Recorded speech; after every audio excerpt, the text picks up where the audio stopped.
Hello friends, ये 17 फरवरी 2026 the Hindu current affairs का short notes है। सबसे पहला न्यूज़ है डिजिटल पर्सनल डेटा प्रोटेक्शन, जो कि 2023 में आया था। इसके खिलाफ जो है सुप्रीम कोर्ट में बहुत सारा पिटीशन डाला गया है, जिसके लिए सुप्रीम कोर्ट ने एक कॉन्स्टिट्यूशनल बेंच का गठन किया है।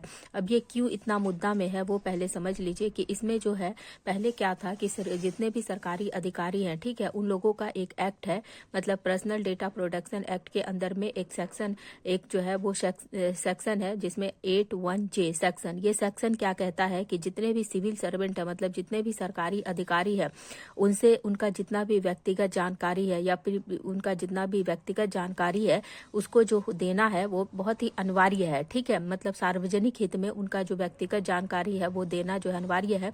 मान लीजिए कोई सरकारी अधिकारी है कि अगर उनका जानकारी RTI के तहत आपने लगाया है जानकारी प्राप्त करने के लिए, तो इससे ये पता चलता है कि उन्होंने कितना करप्शन किया, कहाँ पे कितना मतलब घूसखोरी, ये सब का पता लगाया जा सकता है। इसीलिए उनका जानकारी जो है वो मतलब पब्लिक डोमेन में हम लोग ओपन कर सकते हैं। ठीक है, ये बहुत ही मैंडेटरी मतलब अनिवार्य था। लेकिन अभी जो एक नया सेक्शन जोड़ा गया DPDP में, सेक्शन 44 संशोधन करके जो जोड़ा गया, तो इसमें यही बोला गया कि जो गवर्नमेंट जितने भी सरकारी अधिकारी है उनका प्राइवेट मतलब कोई भी प्राइवेट या मतलब व्यक्तिगत जानकारी जो है वो पब्लिक डोमेन में जो है वो साझा नहीं किया जाएगा। ठीक है, तो वो अनिवार्य नहीं है, देना अनिवार्य नहीं है।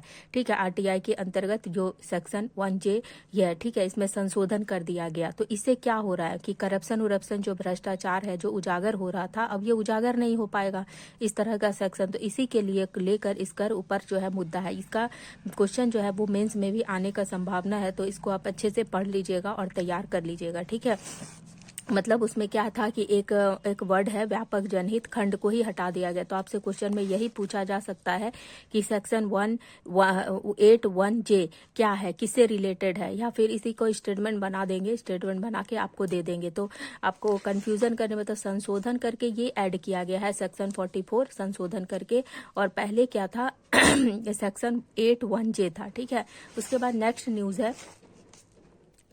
जो है वो है नहीं, नेक्स्ट न्यूज़ है ex post facto eco clearance. अब इको क्लियरेंस क्या होता है पहले इसको समझ लीजिए। मान लीजिए कि कोई भी कंपनी है, ठीक है, बड़ा बड़ा जो कंपनी स्थापित किया जाता है, तो जब भी वो स्थापित होता है तो उसको स्थापित होने से पहले, उसका स्थापित होने से वो कितना कार्बन इमिशन करेगा, उससे इन्वायरमेंट को कितना नुकसान हो सकता है, इसका एक क्लियरेंस के लिए एक सर्टिफिकेट लेना पड़ता है गवर्नमेंट से। ठीक है, कि गवर्नमेंट को ये बताना पड़ता है कि हम इस तरह का कोई उद्योग या कोई कंपनी जो है वो स्थापित करने जा रहे हैं, और इससे मेरा कंपनी से या फैक्ट्री से जो है इतना ज़्यादा कार्बन इमिशन होगा, इतना ये होगा। तो उसको गवर्नमेंट क्या करती है, एक मतलब एक क्लियरेंस देती है कि ठीक है आप स्थापित करिए। ठीक है, तो उसका जानकारी जो है वो खुलासा करना पड़ता है गवर्नमेंट के पास। तो इसी को बोला जाता है इको क्लियरेंस। ठीक है, तो अभी इको क्लियरेंस के ऊपर क्या हो रहा है कि सुप्रीम कोर्ट में जो है अलग अलग तरह का जजमेंट, पहले तो सुप्रीम कोर्ट बोला कि इको क्लियरेंस कोई कंपनी अगर स्थापित हो रहा है, ठीक है, तो उसको इको क्लियरेंस जो है वो क्या मतलब पहले शुरू में पहले सुप्रीम कोर्ट जो है वो बोला कि इको क्लियरेंस लेना बहुत अनिवार्य है, नहीं तो कंपनी स्थापित नहीं हो पाएगा। ठीक है, उसके बाद ये 16 मई 2025 में सुप्रीम कोर्ट बोला। फिर सुप्रीम कोर्ट जो बोला, फिर उसी 2025 में भी नवंबर में सुप्रीम कोर्ट जो है वो इको क्लियरेंस के ऊपर जो फैसला दिया उसको उलट दिया और बोला कि सुप्रीम कोर्ट की नहीं, इको क्लियरेंस अगर लेने जाएगा कोई भी कंपनी तो उसका कंपनी या उसको जो परियोजना है, विकास परियोजना या निर्माण परियोजना में जो निवेश किया हुआ है वो सारा पैसा का क्या हो जाएगा, व्यर्थ हो जाएगा, निवेश खराब हो जाएगा, परियोजना टाइम पे हो नहीं पाएगा, तो सारा कुछ जो है वो डिस्टर्ब हो जाएगा, मतलब निर्माण परियोजना जो है उसमें जो भी निवेश है खराब हो जाएगा। इसलिए सुप्रीम कोर्ट ने उस फैसले को वापस ले लिया और बोला कि इको क्लियरेंस लेना जरूरी नहीं है कंपनी ले। अब इसके ऊपर जितना भी इन्वायरमेंट के जो लोग कंसर्न के जो लोग थे, मतलब इन्वायरमेंट को नुकसान हो रहा था, तो उन लोगों ने फिर से पिटीशन डाला सुप्रीम कोर्ट में कि इसके ऊपर जो है फिर से रिव्यू किया जाए, सुप्रीम कोर्ट रिव्यू करे। इसलिए 3 जज का जो है कॉन्स्टिट्यूशन बेंच बैठा है, उसके ऊपर रीट को जितना भी डाला गया उसके ऊपर रिव्यू करने के लिए कि निर्माण परियोजनाओं को भी कोई नुकसान नहीं हो और इको सिस्टम को भी, इन्वायरमेंट को भी कोई नुकसान नहीं हो, तो उसके लिए ही इको क्लियरेंस जो है वो क्या होगा। ठीक है, तो उसके आपसे सिर्फ क्वेश्चन में यही पूछा जा सकता है कि ex post facto eco clearance क्या होता है, ex post facto eco clearance क्या होता है, यही पूछा जाएगा। तो मैंने अभी इको क्लियरेंस बताया आपको क्या होता है। अब ये एक्स पोस्ट का मतलब यही हुआ कि मान लीजिए कि आपका ये कंपनी है, आपने 2010 में कंपनी स्थापित किया, ठीक है, आपका कंपनी है, आपने 2010 में कंपनी स्थापित किया, लेकिन आपने इको क्लियरेंस नहीं लिया था, ठीक है। तो अगर आपने इको क्लियरेंस ने नहीं लिया और कंपनी आपका चल रहा है बिना इको क्लियरेंस के, बिना पर्यावरण के प्रभाव का मंजूरी लिए, अब 2020 तक आपका कंपनी चल गया है, तभी भी गवर्नमेंट क्या कर रही है, इको क्लियरेंस दे रही है, और वो इको क्लियरेंस आपका 2010 से ही लागू रहेगा। ऐसा नहीं है कि 2020 से होगा, कि इस समय यहाँ से लेके 10 साल आपने जो भी पर्यावरण को नुकसान पहुंचाया उसके लिए आपको कोई फाइन लगाना पड़ेगा, या कोई तरह का जुर्माना देना पड़ेगा, या किसी भी तरह का आपसे जो है वो पैसा नहीं लिया जाएगा, या कोई भी आपके ऊपर टर्म कंडीशन अप्लाई नहीं होगा। तो ये 20 तक आपका कंपनी पहुंचा, लेकिन 2010 से ही आपको एक गवर्नमेंट जो है इको क्लियरेंस का मंजूरी आपको दे देगी। तो इसी को बोला जाता है, पॉलिटी में भी एक वर्ड है ना पोस्ट फैक्टो करके, तो उसी तरह से ex post facto eco clearance मैंने समझाया कि क्या था, और उसी को पहले कर दिया गया, मतलब पूर्व व्यापी माने पूर्व पहले से ही व्याप्त हो जाए, व्यापी माने पहले से व्याप्त हो जाएगा पर्यावरण का मंजूरी। तो कब से, 2010 में कंपनी, उस समय तो कंपनी लिया नहीं, लेकिन 2010 तक कंपनी, तो अब 2020 में कंपनी को गवर्नमेंट क्या करेगी, यहाँ से मतलब 2010 से उसको लागू कर देगी, उसका सर्टिफिकेट को लागू कर देगी यहाँ से, 2010 से जब कंपनी एस्टैब्लिश्ड हुआ था। तो इसी को बोला जाता है ex post facto clearance, eco clearance, ठीक है, ये है। उसके बाद है नेक्स्ट न्यूज़ है, ठीक है, म्यूटेशन के ऊपर, नॉनसेंस म्यूटेशन। तो पहले ये समझ लीजिए, यही मतलब जो न्यूज़पेपर में यही था, PERT, इसका फुल फॉर्म होता है prime editing read through the termination. मतलब हम लोगों का DNA, हम लोग का क्या होता है, हम लोगों का ये कोशिका होता है, कोशिका में न्यूक्लियस होता है, न्यूक्लियस के अंदर क्या होता है, क्रोमोजोम होता है, क्रोमोजोम को जब हम लोग करते हैं तो उसके अंदर DNA होता है, और DNA में फिर क्या होता है, RNA होता है, और जीन होता है। तो ये सब होता है। तो DNA क्या करता है, प्रोटीन का निर्माण करता है, ठीक है। तो DNA में कोड होता है, ठीक है, अलग अलग तीन ठो कोड मिला के जो है DNA का एक कोड बनता है। और वही कोड, जैसे हम लोग का मनुष्य का शरीर है, मान लीजिए, तो मनुष्य का शरीर में यहाँ पे बाल रहना चाहिए, उंगली, हाथ में 5 उंगली रहना चाहिए। तो ये सब कौन डिसाइड करता है, DNA में जो कोड होता है, जो जीन होता है, जीन के अंदर जो कोडिंग होता है, वही कोड डिसाइड करता है। लेकिन जब इस जीन का कोड में कोई डिस्टर्बेंस क्रिएट हो जाता है, तो वो जीन क्या करता है, मतलब वो डिस्टर्बेंस की वजह से वो जीन, मान लीजिए कि उसका कोड है ATC, अब यहाँ पे C होना चाहिए, इसी तरह से फिर ATC ऐसे हो गया, लेकिन इसका ATC होना चाहिए, लेकिन इसकी जगह पे मान लीजिए ये G है, तो इसकी जगह पे इसका कोड एक अक्षर में चेंज हो गया, इसका ये कोडिंग सिस्टम है, लेकिन इसका G की जगह पे एक कोड का सिस्टम चेंज होकर T हो गया, ठीक है। तो उसकी वजह से क्या हो गया, उसके शरीर में कुछ मतलब डिस्टर्बेंस, डिसऑर्डर क्रिएट हो जाता है, कुछ विकार उत्पन्न हो जाता है। जैसे मान लीजिए कोई फूल है, तो उसका रंग लाल ही होना चाहिए, लेकिन कभी कभी आप देखते हैं कि फूल लाल की जगह ब्लू हो जाता है। शरीर में हीमोफीलिया नाम का एक बीमारी होता है, जिसमें कि मतलब आयरन का कमी हो जाता है शरीर में। तो ये सब होता है।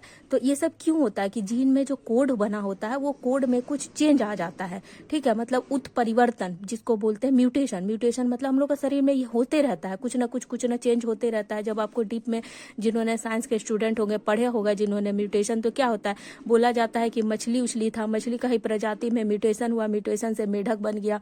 और ये सच है, ये मैं ऐसा नहीं बोल रही हूँ, जो साइंस के स्टूडेंट होंगे उन्होंने जाना होगा। तो उतना आपको नहीं जानना है, सिर्फ आपको यही जानना है, आपसे क्वेश्चन में यही पूछा जाएगा कि नॉनसेंस म्यूटेशन क्या होता है। तो मैंने वही बताया कि मैंने ये बताया क्योंकि इसका शुरुआत जो है वो DNA से ही होता है। कि DNA क्या करता है, DNA प्रोटीन का निर्माण करता है, लेकिन कभी कभी जब प्रोटीन का निर्माण को बीच में ही स्टॉप कर दिया जाता है, प्रोटीन का निर्माण नहीं होता है और आधा अधूरा रह जाता है, तो कुछ ऐसा डिस्टर्बेंस क्रिएट हो जाता है जिससे कि स्टॉप कोडॉन डेवलप हो जाता है। कोडॉन मतलब जो कोड होता है वो स्टॉप कोडॉन में चेंज हो जाता है। तो इसी की वजह से शरीर में विकार उत्पन्न होता है, उसी को बोला जाता है नॉनसेंस म्यूटेशन। तो आपसे क्वेश्चन बस इतना ही पूछा जाएगा कि नॉनसेंस म्यूटेशन क्या होता है। तो स्टेटमेंट में ये रह सकता है कि DNA में होने वाला ऐसा बदलाव, देखिए डीएनए में होने वाला ऐसा बदलाव जो कि प्रोटीन निर्माण को बीच में ही रोक देता है। ठीक है, जैसे कि डीएनए क्या करता है, प्रोटीन का निर्माण करता है। तो मान लीजिए यहाँ से प्रोटीन का निर्माण हो रहा है, यहाँ तक ये फाइनल अवस्था है, लेकिन बीच में इसका प्रोटीन का निर्माण रुक गया।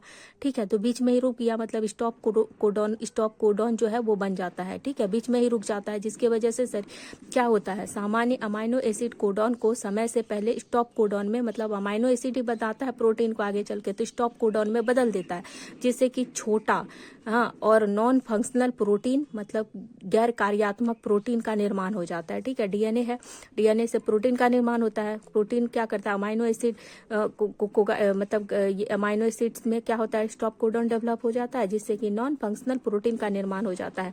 ठीक है, तो नॉनसेंस प्रोटीन जैसे कि डीएनए है निर्माण में निर्देश देता है। एक तरह मतलब डीएनए क्या करता है, एक बुक की तरह काम करता है। प्रोटीन का निर्माण कैसे होगा, इस स्टेप में बाद ये स्टेप होगा, इसके बाद ये स्टेप होगा, ऐसे ऐसे एक किताब की तरह वो गाइड करता है। ठीक है, निर्माण को। लेकिन नॉनसेंस म्यूटेशन में क्या होता है, बीच में ही नॉनसेंस म्यूटेशन की वजह से, कोडिंग चेंज की वजह से रुक जाता है, जिससे कि जबरदस्ती पूर्ण विराम जो स्टॉप कोडॉन हो जाता है, जिससे कि निर्देश जो है वो रुक जाता है। और निर्देश रुकने से क्या होता है, प्रोटीन जो है आधा अधूरा बनता है, काम नहीं करता है, निष्क्रिय हो जाता है। और इसी निष्क्रिय की वजह से शरीर में क्या होता है, अनुवांशिक विकार उत्पन्न होता है, जेनेटिक डिसऑर्डर क्रिएट होता है, जिसी को बोला जाता है नॉनसेंस म्यूटेशन या स्टॉप म्यूटेशन। ठीक है, डीएनए में एक पॉइंट या म्यूटेशन, डीएनए में एक अक्षर का, जो मैंने अभी आपको उधर में बताया ना कि टी की जगह जी डेवलप हो जाता है, तो एक अक्षर का, यहाँ पे मैंने बताया ना कि जी ये कोड है, डीएनए के अंदर एक कोड होता है, तो कोड जी की जगह टी डेवलप हो गया, एक अक्षर का चेंज हो गया। तो इस अक्षर का चेंज की वजह से, एक अक्षर का बदलाव की वजह से क्या हो जाता है, प्रोटीन का कोडॉन चेंज हो जाता है, जिससे कि क्या हो जाता है, बीमारी उत्पन्न हो जाता है। ठीक है, तो डॉक्टर लोग बीमारी को ट्रीट कर रहे थे। अभी तक क्या हो रहा था कि डॉक्टर लोग जो है बीमारी को ठीक कर रहे थे जो ऊपर से, लेकिन उसका जीन में या डीएनए में कोई तरह का परिवर्तन, उसको ट्रीटमेंट नहीं किया जा रहा था। तो अभी क्या हो जा रहा है, जो PERT जो सिस्टम आया है, इससे क्या हो जाएगा, PRT से मतलब उसके अंदर जो प्रॉब्लम क्रिएट हो, इस प्रॉब्लम को जो जीन में, जो डीएनए में प्रॉब्लम हो रहा है, इसी से ट्रीट किया जाएगा। तो आपसे सिर्फ इतना ही पूछा जाएगा कि नॉनसेंस म्यूटेशन क्या होता है। तो जो स्टेटमेंट मैंने यहाँ लिखा है इसको ध्यान में रखिएगा कि क्या होता है। ठीक है, और उसके बाद ये भी इस स्टेटमेंट में एक पॉइंट ये भी रह सकता है कि डीएनए में एक अक्षर का बदलाव। ठीक है, और उसके बाद PERT क्या ट्रीट कर देता है, नॉनसेंस म्यूटेशन को ट्रीटमेंट कर सकता है। ठीक है, वह ठीक है, इतना मत समझिए, मतलब बहुत हौच पौच हो जाएगा, इतना डीप आपसे पूछा ही नहीं जाएगा। और PERT का फुल फॉर्म जरूर याद रखिएगा, प्राइम एडिटिंग। ठीक है, मतलब सप्रेस कर देता है, जो डिस्टरबेंस कोड का होता है उसी को दबा देता है, मतलब उसको जो मतलब जो चेंज खराब वाला होता है उसको होने नहीं देता, दबा देता उसका खराबी को, जो डिस्टरबेंस होता है, यही PRT की एडिटिंग की वजह से। ठीक है, उसके बाद है कूलिंग एज अ सर्विस। तो आपसे क्या मतलब क्या है कि एक बड़ा सा कूलिंग सिस्टम ऐसा बनाया गया है जिससे कि कनेक्ट करके बड़े बड़े, ये मान लीजिए मैंने बिल्डिंग बनाया है ड्राइंग में, ये बड़े बड़े बिल्डिंग है, तो एक ही कूलिंग सिस्टम से सारे बिल्डिंग को, ये बिल्डिंग है एक, ये एक बिल्डिंग है, तो सारे बिल्डिंग को कनेक्ट कर दिया जाता है और एक ही कूलिंग सिस्टम से सारे बिल्डिंग को जो है वो कूल किया जाएगा। तो इससे क्या होगा, हम लोग का बिजली उजली सेफ होगा। ठीक है, तो इसी को बोला जाता है cooling as a service, distinct cooling system, केंद्रीकृत प्रणाली जो कि कई इमारतों को एक एयर कंडीशनिंग सिस्टम से कूल करता है। ठीक है, तो इससे लाभ क्या होगा, लाभ यही होगा कि हम लोग का जो कूलिंग सिस्टम है, मतलब भवन में क्या होगा, बिजली का बचत होगा, ग्रीन हाउस गैस का कम इमिशन होगा। बिजली बनाने में जो कोयला का जलता है तो उससे ग्रीन हाउस गैस होता है, मतलब कार्बन डाइऑक्साइड निकलता है, तो उससे कम इमिशन होगा। उसके बाद नेक्स्ट न्यूज है ग्रेट निकोबार आइलैंड परियोजना। इसके लिए नेशनल ग्रीन ट्रिब्यूनल ने 92 करोड़ रुपया का मंजूरी दिया। इससे क्या क्या डेवलप होगा, ट्रांसशिपमेंट पोर्ट डेवलप होगा, एयरपोर्ट, ये सब डेवलप होगा। नेक्स्ट न्यूज है कि ब्रज घाट अभ्यास का जो है मतलब उसमें क्या प्रदर्शन किया गया, भारतीय सेना ने K9 वज्र टैंक, एक टैंक है जिसका प्रदर्शन किया है इस अभ्यास में। ठीक है, तो यही पूछा जा सकता है आपसे कि K9 वज्र क्या है, तो एक भारतीय सेना का टैंक है, उसको क्या किसमें प्रदर्शित किया गया था, ब्रज घाट अभ्यास जो किया गया है उसी में प्रदर्शन इसका किया गया है, भारतीय सेना के टैंक का। उसके बाद है भारत का व्यापार घाटा जो है वो 34.68 का जो है वो बिलियन का तक बढ़ जाएगा, ट्रेड डेफिसिट जो है वो बढ़ने का संभावना है, ऐसा बताया गया है। ठीक है, आप लोग कमेंट करिएगा कि आप लोगों को नेक्स्ट वीडियो किसके ऊपर चाहिए, और साथ ही साथ मैं इसका शॉर्ट भी अपलोड करती हूँ, तो आप लोग जरूर जाके देखिएगा। और मेरे वीडियो में अगर कुछ कमी है तो भी आप बताइएगा कि और इसमें क्या सुधार करना है, और आप लोगों को और नेक्स्ट किसके ऊपर वीडियो चाहिए। ठीक है, तो फिर मिलते हैं नेक्स्ट वीडियो में।